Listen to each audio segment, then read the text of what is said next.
Pandemi COVID-19 belum berakhir. Kita juga selalu dianjurkan untuk mengikuti protokol kesehatan 3M. Memakai masker, mencuci tangan dengan sabun, dan menjaga jarak. Karena dampak dari pandemi ini selain pada kesehatan juga menyebabkan dampak ekonomi. Namun kita semua harus tetap bangkit dari kesulitan ini. I'm Possible hadir untuk mengajak pemirsa belajar dari pengalaman orang-orang sukses yang inspiratif. Karena kesuksesan itu bukan sesuatu yang tidak mungkin diperoleh bila terus berusaha, kerja keras, dan pantang menyerah.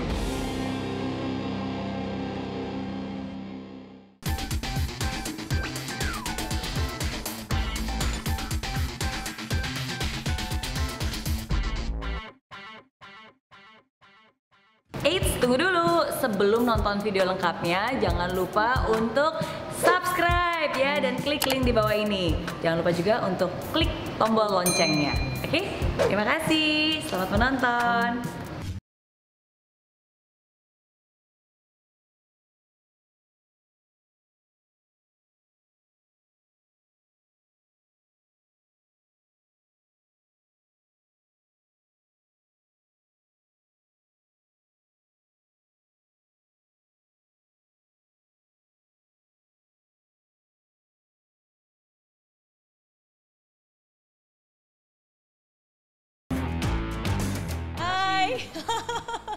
Selamat datang di I'm Possible. Iya nih.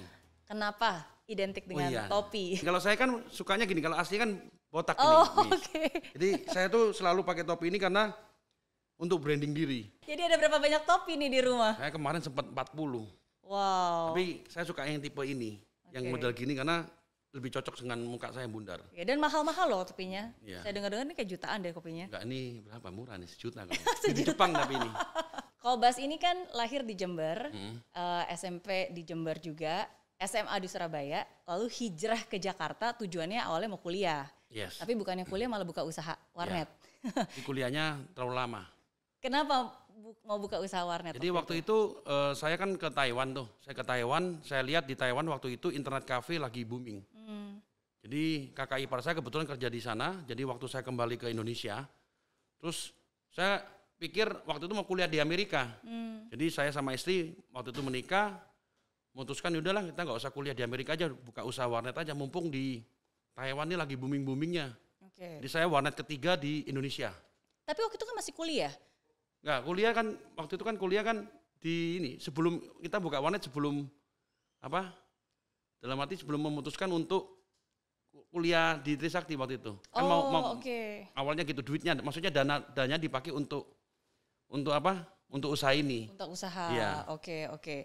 Ya. Nah, tapi begitu pertama kali buka warnet itu kan sebenarnya lagi masih kuliah. Masih kuliah di Trisakti. Masih kuliah di Trisakti. 2001. Betul. Dan juga sudah nikah. Ya, sudah nikah. Makanya dananya itu awalnya dana untuk kita kuliah di Amerika harusnya. Kita pakai untuk dibuka warnet itu. Jadi hasil pernikahan itu. Tapi gara-gara udah megang duit, akhirnya jadi suka, jadi kuliahnya kalau nggak salah nih bukan 4 tahun, bukan 5 tahun, tapi 9 tahun. 9 tahun. Jadi saya masuk 96, lulus 2005. Oke. Karena buka warnet itu, jadi tiap hari ngurusin warnet, jadi termasuk main juga sih. Gitu. Gimana suka dukanya ketika pertama kali buka warnet? Kan banyak orang nih seringkali mereka punya ide ya. Mereka melihat tren di luar, dibawa masuk ke Indonesia. Tapi kan kadang-kadang idenya bagus, tapi kalau eksekusinya nggak bagus bukan berarti itu menjamin kesuksesan kan. Jadi kalau dari Jadi waktu itu saya bikin 12 komputer. Tapi waktu itu 12 komputer kok dikit banget ya. Tiba-tiba dalam waktu seminggu saya langsung 24 komputer. Nah, setelah itu kita waktu itu masih manual. Jadi orang main warnet, saya nulis start berapa. Saya jaga sendiri. Terus ngurus sendiri ke toko komputer, beli komputer sendiri. Kebetulan sama kakak ipar kan. Kakak ipar akhirnya ikut join juga kakak ipar. Terus kita 24 dalam waktu 3 bulan udah 40 kita. Karena waktu itu yang ngantri sehari itu bisa 100 orang. Karena waktu itu kan zaman CS tuh, waduh, boomingnya luar biasa gitu. Iya. Tahun Jadi, berapa tuh berarti? Itu tahun 2001 ke 2002. Terus setelah itu kita salah satu warnet yang paling top di zamannya. Kita sempat 110 komputer waktu itu. Kakak ipar yang ikut join itu dia bukan di Surabaya waktu itu. Namanya juga sama Barak. Mungkin kalau yang main-main di sini pasti tahu. Waktu 2006 agak turun di warnet. Jadi saya mulai lepas itu. Nah, lalu apa yang membuat dari warnet terus berpindah ke bisnis yang berikutnya? Nah, jadi awalnya tuh saya sempat kerja sama orang tua dulu. Ya kan, karena memang jiwa saya bukan di profesional ya. Sempat depresi juga selama kurang lebih setahun. Akhirnya saya di warnet itu kan dilanjutin oleh orang lain ya. Jadi waktu 2000 saya jual, saya di atasnya itu ada buka biliatan gitu. Meja biliat, terus saya mulai balik abis depresi itu. Ada temen datang. Kobas mau nggak nih main pengadaan barang dan jasa pemerintah? Itu dia datang November 2007. Nah itu pertama kali saya main di pemerintah, waktu itu saya dapat kerjaan alat tulis kantor 20 juta. Itu pekerjaan saya pertama kali, saya mulai masuk ke dunia pengadaan barang dan jasa pemerintah. Oke, tapi kan nggak punya background sama sekali. Nggak ada. Lalu bagaimana akhirnya bisa Waktu itu saya waktu nyari barang itu saya keliling sendiri. Termasuk dengan 2 orang karyawan saya yang masih saat ini 2 orang itu masih kerja sama saya. Jadi saya keliling sendiri. Saya nyari kertas fotokopi itu sampai ke orang yang fotokopi, beli kertasnya di mana, terus ke pasar pagi, saya turun tangan sendiri, naik sepeda motor waktu itu.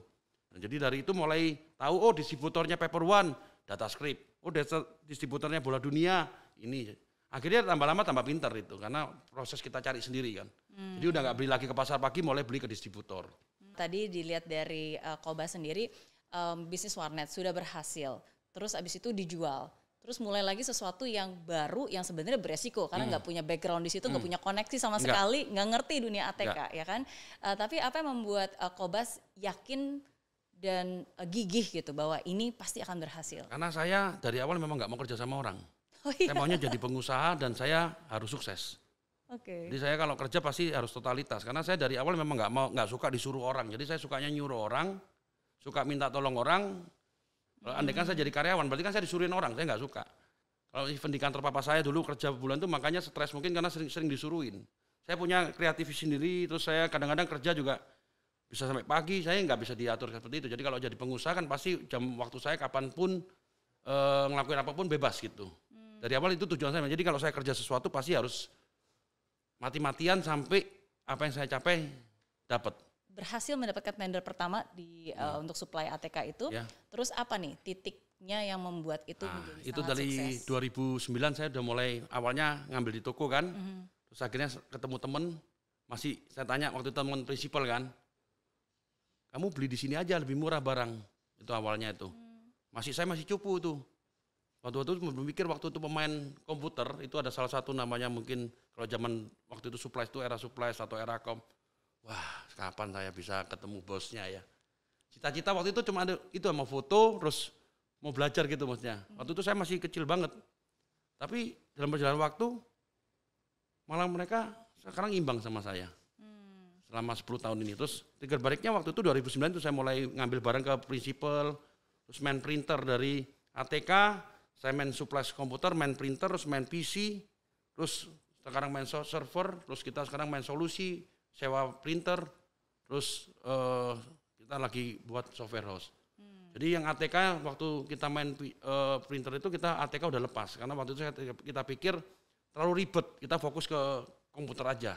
Yeah. Terus ke depan kalau lihat orang pada pakai laptop, pakai ini kelihatannya ke depan lebih menjanjikan dibanding alat tulis kantor gitu. Oke, berarti harus jeli melihat keadaan dan juga berani untuk mengambil tindakan untuk go to the next level ya, next industry. Yeah. Oke, kalau dari ceritanya Kobas nih kan seakan-akan semua mulus banget ya.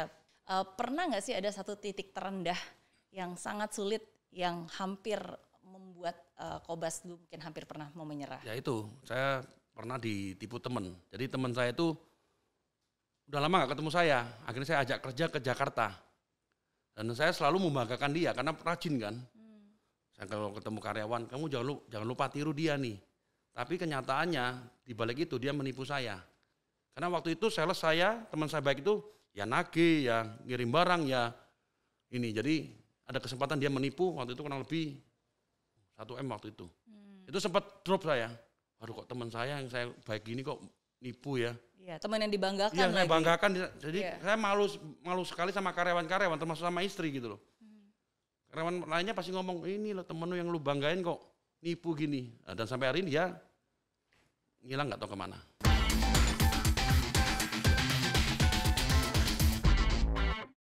Di aplikasi Mary Riana tersedia lengkap video-video YouTube terbaru saya, artikel yang up to date, quotes inspirasi, koleksi merchandise, workshop dan seminar yang bisa kamu dapatkan free dan download sekarang juga gratis.